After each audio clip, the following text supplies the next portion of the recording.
In the quiet, picturesque town of Harmony Creek, nestled gently among the rolling foothills of northern Georgia, life moved with a familiar, unhurried rhythm.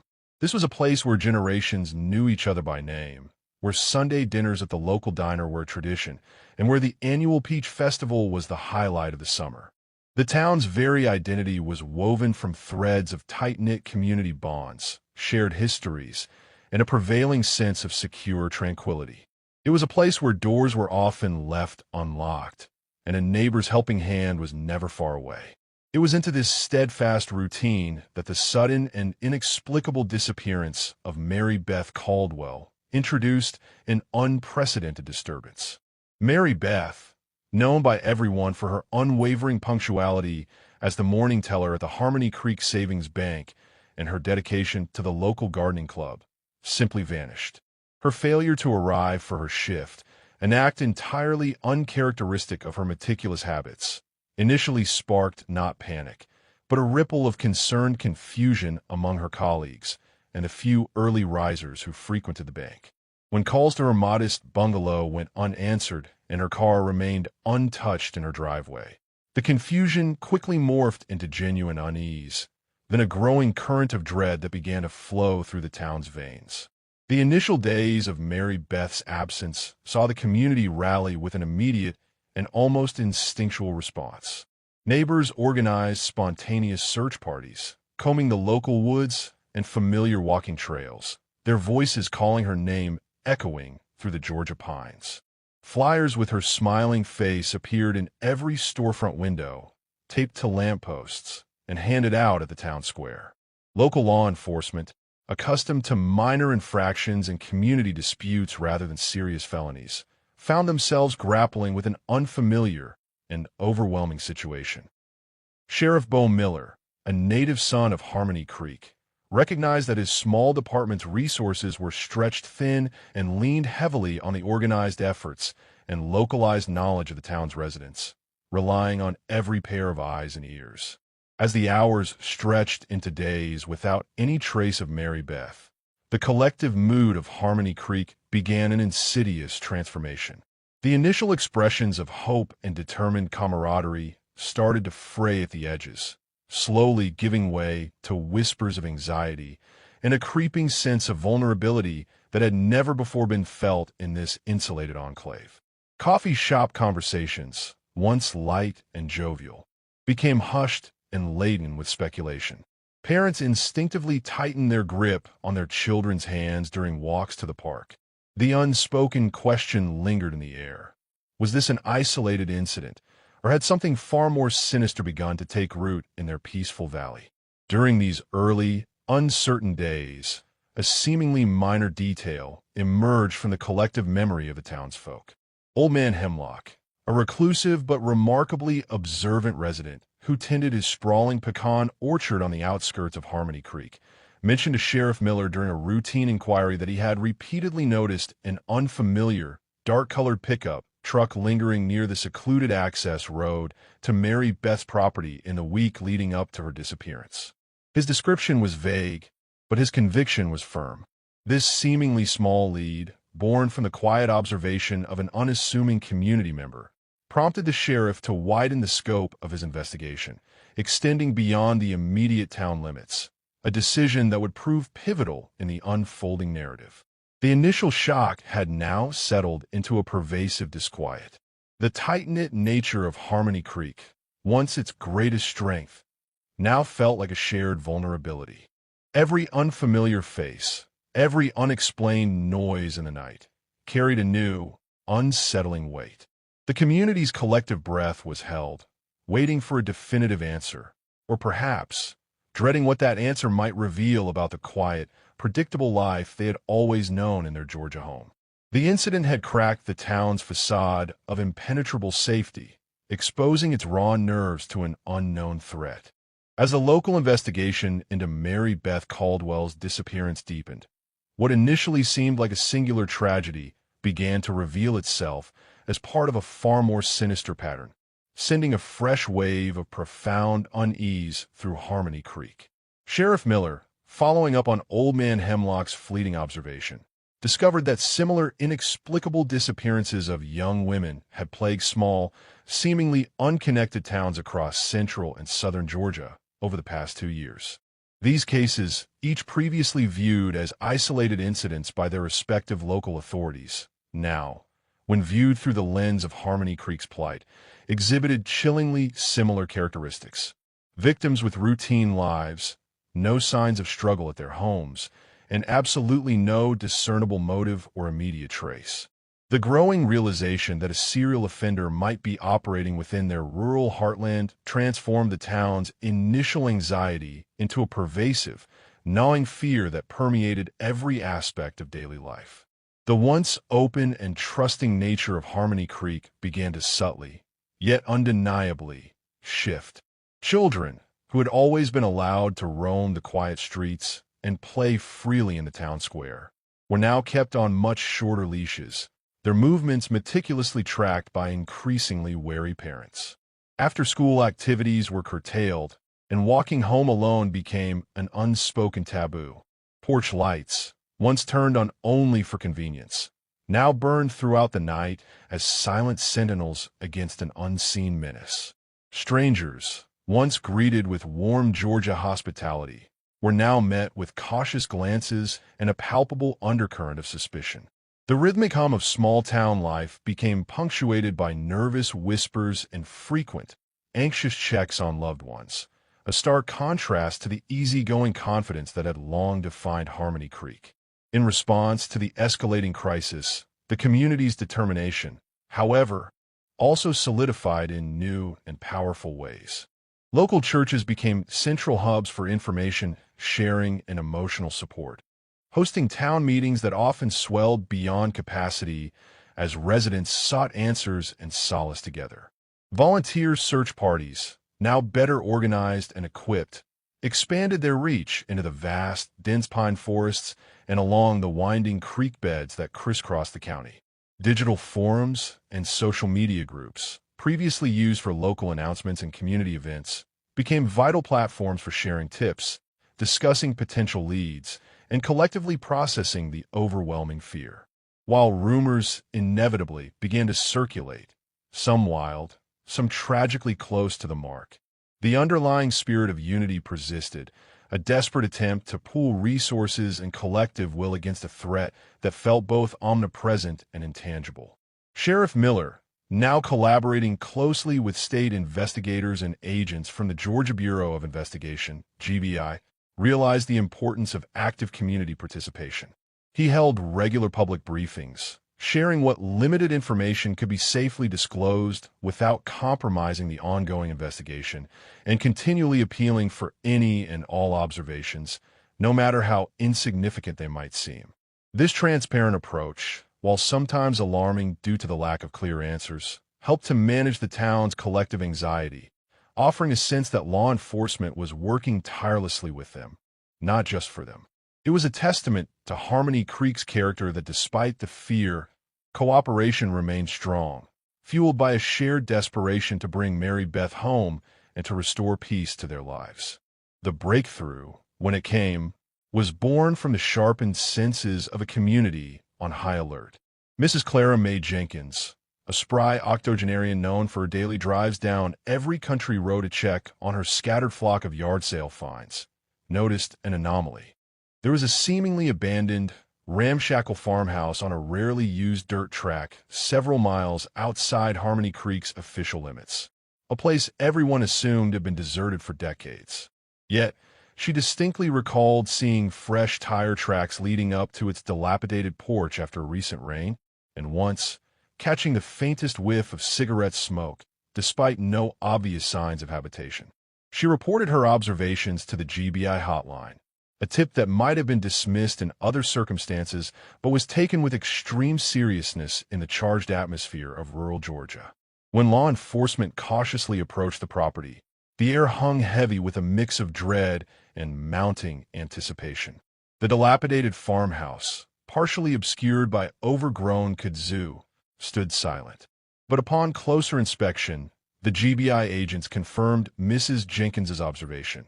The tire tracks were indeed fresh, and faint disturbances around the back indicated recent, covert activity. The collective trepidation of Harmony Creek seemed to crystallize in that moment. As news of the suspicious farmhouse spread via phone trees and whispered conversations, bringing the terror that had felt so distant suddenly and shockingly close to home. The town braced itself, knowing that whatever lay within those walls held the key to Mary Beth Caldwell's fate, and perhaps the answers to a much wider, more terrifying mystery that had ensnared their peaceful corner Georgia. Upon securing the dilapidated farmhouse, the combined forces of the GBI and local law enforcement executed a search warrant with meticulous care, their every movement underscored by a chilling anticipation of what might be uncovered. The exterior offered little immediate insight, but inside, a pervasive stillness settled over the team. It was within a rarely used storage room, tucked away from plain sight, that investigators made the pivotal discovery. Behind what appeared to be a solid, innocuous wall, they found a cleverly constructed false panel. When this hidden partition was carefully dislodged, it revealed a descent into a subterranean space, a secret, fully concealed basement. The air down below was thick with an unsettling quiet, a manufactured silence that immediately conveyed the true, horrifying purpose of the clandestine area. News of the discovery traveled through Harmony Creek with shocking speed, carried on the invisible currents of urgent phone calls, hushed conversations at the general store, and anxious exchanges in church parking lots. The relief that had briefly surfaced with the pinpointing of the farmhouse quickly curdled into profound horror as initial reports confirmed the basement's chilling contents. This was no mere abandoned dwelling. It was a meticulously constructed lair designed for captivity. Soundproofed rooms, rigged with crude but effective restraints, spoke volumes of a calculated intent to hold victims in utter isolation. Surveillance equipment, pointed inward at these confined spaces, revealed a perverse desire for control and observation. The discovery of various personal belongings, including items definitively identified as belonging to Mary Beth Caldwell and other missing women from neighboring counties, solidified the grim reality. The nightmare was real, and it had been operating just beyond the perceived safety of their familiar world. The collective psyche of Harmony Creek reeled under the weight of this revelation. The initial fear of an unknown threat had now been replaced by a pervasive sense of profound violation and a deep-seated betrayal.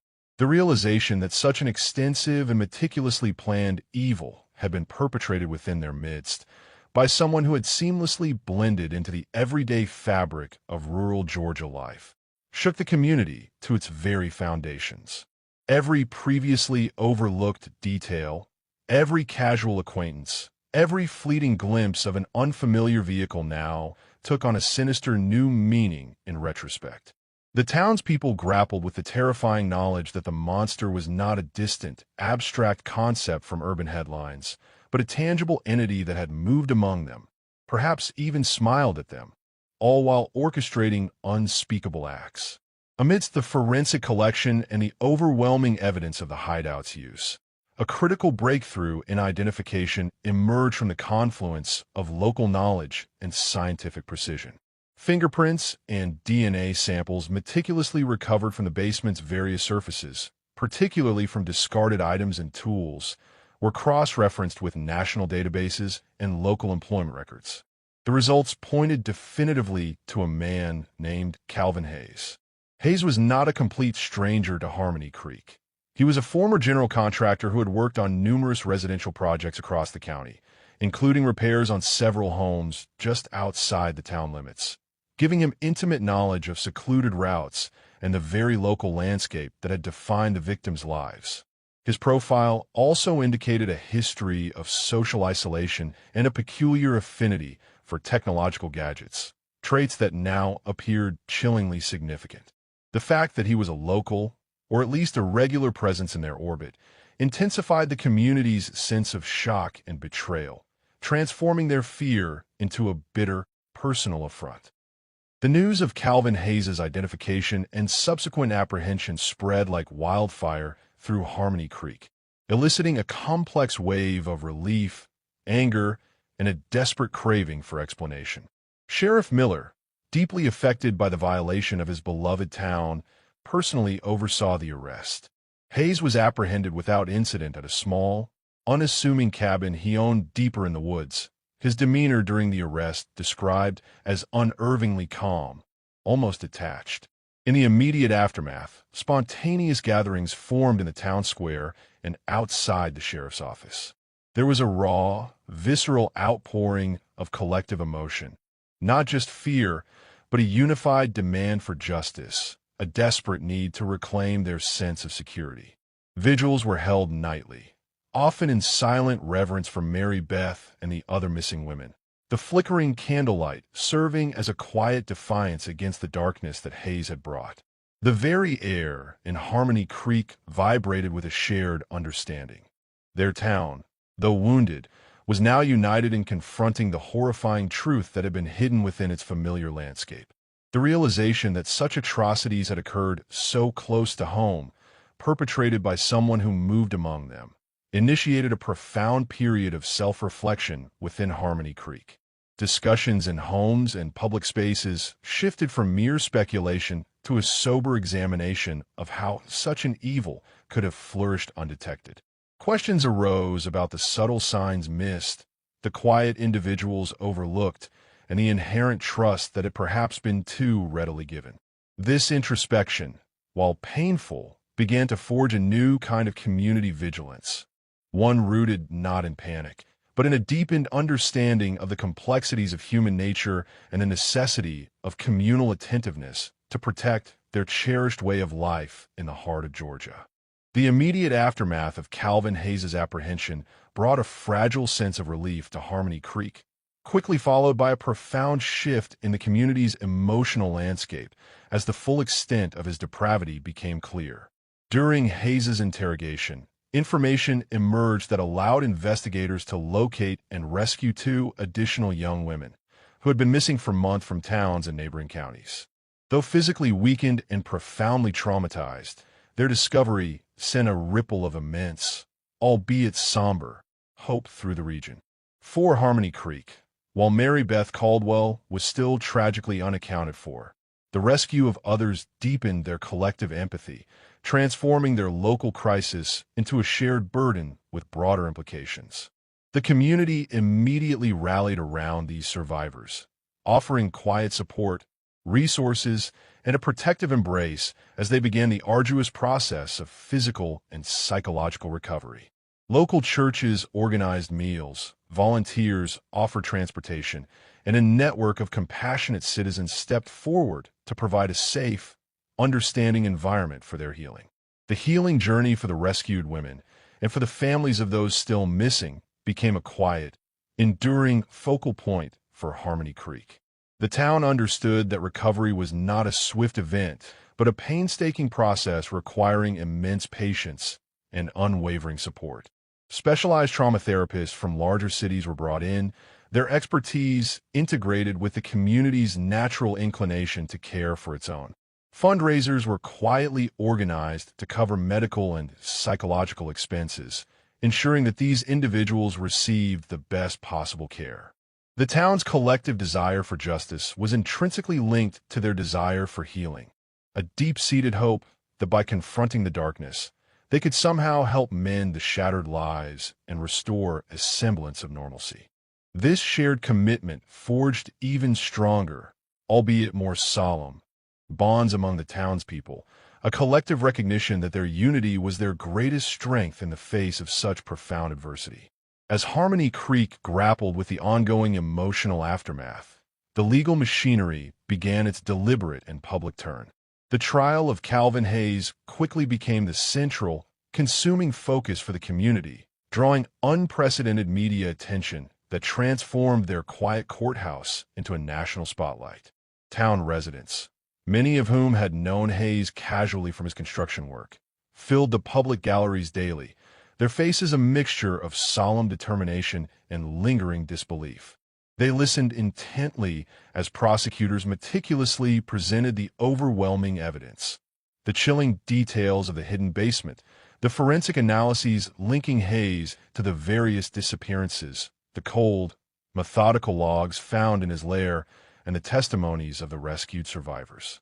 Each piece of evidence presented was a new layer of horror for a community that had previously thought itself immune to such profound evil. The courtroom became a crucible where Harmony Creek confronted the very nature of evil that had invaded their peaceful lives. When the prosecution played recorded segments of Calvin Hayes's unervingly calm confession, detailing his motives rooted in a desire for absolute control and observation, a palpable wave of collective revulsion passed through the townspeople in attendance. The defense's attempts to introduce arguments of diminished mental capacity, while legally necessary, struggled against the weight of the meticulously documented evidence of Hayes's calculated planning and execution. For the community, the sheer premeditation demonstrated by Hayes seemed to overshadow any argument of mental impairment, reinforcing their collective belief in his deliberate culpability. The narrative unfolding in court wasn't just a legal battle. It was Harmony Creek's collective experience of reckoning with a deeply unsettling truth that had been hiding in plain sight. The community's desire for justice was a powerful, unspoken current throughout the trial. They followed every development in the local newspaper and television reports, discussed it in hushed tones in grocery aisles, and processed it in solemn gatherings after church services. The trial was not merely about a criminal being judged. It was about Harmony Creek seeking to reclaim its identity, to affirm its values in the face of violation. The consistent attendance of Mary Beth Caldwell's family, their quiet dignity a testament to their enduring hope and pain, resonated deeply with every resident. Their presence served as a constant, poignant reminder of the ultimate human cost of Hayes's crimes, solidifying the community's resolve for a verdict that would ensure he could never again inflict such terror. The entire town was holding its breath, waiting for the legal system to affirm what they already knew in their hearts, that such darkness had no place in Harmony Creek. The courtroom, packed with the anxious residents of Harmony Creek, fell into a profound silence when the jury foreperson rose to deliver the verdict in the trial of Calvin Hayes. After days of intense deliberation, the decision was rendered with a gravity that resonated through the hushed chamber. Calvin Hayes was found guilty on all counts of kidnapping, unlawful imprisonment, and the murder of Mary Beth Caldwell, along with the other missing women linked to his hideout. A collective, deeply held breath that the town had unknowingly been holding seemed to finally exhale.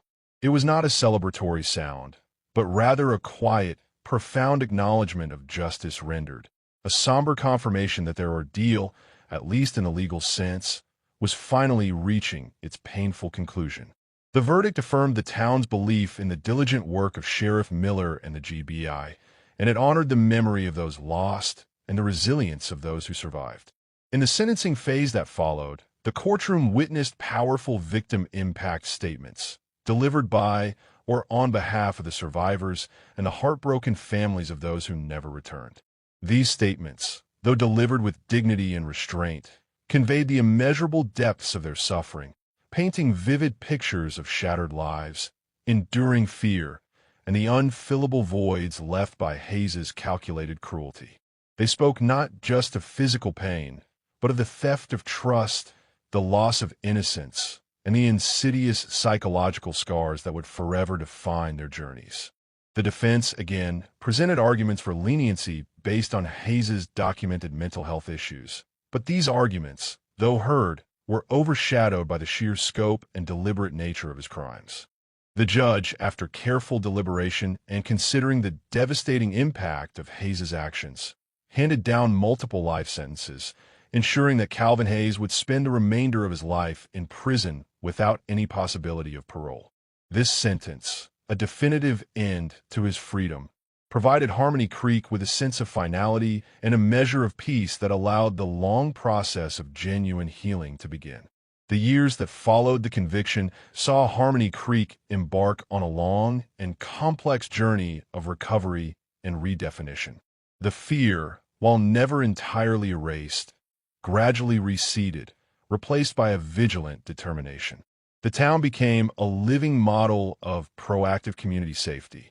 Neighborhood watch programs, once informally organized, were formalized and expanded, integrating new communication technologies and regular training sessions with local law enforcement. Residents, now acutely aware of the fragility of their security, maintained a collective awareness, reporting suspicious activity with swiftness and precision. This heightened vigilance was not born of paranoia, but of a profound lesson learned through collective suffering. True safety resided not just in laws and police, but in the strength of communal bonds and the active participation of every single citizen in safeguarding their shared environment. Beyond the immediate changes in security, the tragedy transformed Harmony Creek's identity.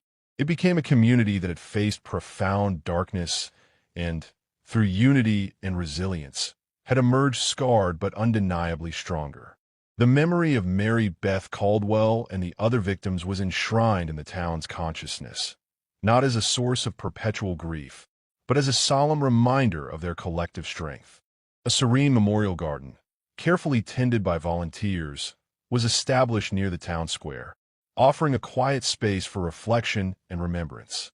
Local foundations were created in the victims' names, dedicated to supporting initiatives for missing persons, aiding trauma survivors, and promoting mental health awareness, turning a painful past into a catalyst for positive, tangible change. The Calvin Hayes case resonated far beyond the borders of Harmony Creek, becoming a significant case study in criminal justice and community resilience across Georgia and beyond. Law enforcement agencies utilized the case as a prime example of successful interagency cooperation, demonstrating how local, state, and federal entities could effectively pool resources and intelligence to dismantle complex criminal operations. Forensic science departments analyzed the comprehensive evidence collection and digital forensics techniques employed, integrating these lessons into their standard operating procedures and training curricula. For other small, unsuspecting communities, Harmony Creek's ordeal served as a poignant cautionary tale, highlighting the subtle signs of potential danger and underscoring the critical importance of listening to community observations, no matter how seemingly insignificant, and acting decisively when a community's peace is threatened.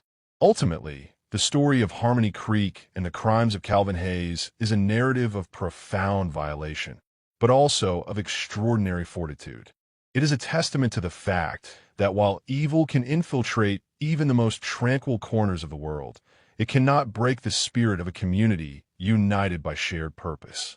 The town, once defined by its quiet charm and easy trust, was now also defined by its unwavering vigilance, its deepened empathy, and its fierce, collective commitment to protecting its own. Harmony Creek learned that true strength was not the absence of darkness, but the unwavering light of its people standing. The Calvin Hayes case resonated far beyond the borders of Harmony Creek, becoming a significant case study in criminal justice and community resilience across Georgia and beyond. Law enforcement agencies utilized the case as a prime example of successful interagency cooperation, demonstrating how local, state, and federal entities could effectively pool resources and intelligence to dismantle complex criminal operations. Forensic science departments analyzed the comprehensive evidence collection and digital forensics techniques employed, integrating these lessons into their standard operating procedures and training curricula. For other small, unsuspecting communities, Harmony Creek's ordeal served as a poignant cautionary tale, highlighting the subtle signs of potential danger and underscoring the critical importance of listening to community observations, no matter how seemingly insignificant, and acting decisively when a community's peace is threatened. Ultimately, the story of Harmony Creek and the crimes of Calvin Hayes is a narrative of profound violation, but also of extraordinary fortitude. It is a testament to the fact that while evil can infiltrate even the most tranquil corners of the world, it cannot break the spirit of a community united by shared purpose. The town, once defined by its quiet charm and easy trust, was now also defined by its unwavering vigilance, its deepened empathy, and its fierce, collective commitment to protecting its own. Harmony Creek learned that true strength was not the absence of darkness, but the unwavering light of its people standing together against it, forever marked by their ordeal, but ultimately defined by their enduring resilience and their collective triumph of justice. Thank you for watching. Like, share, and subscribe for more.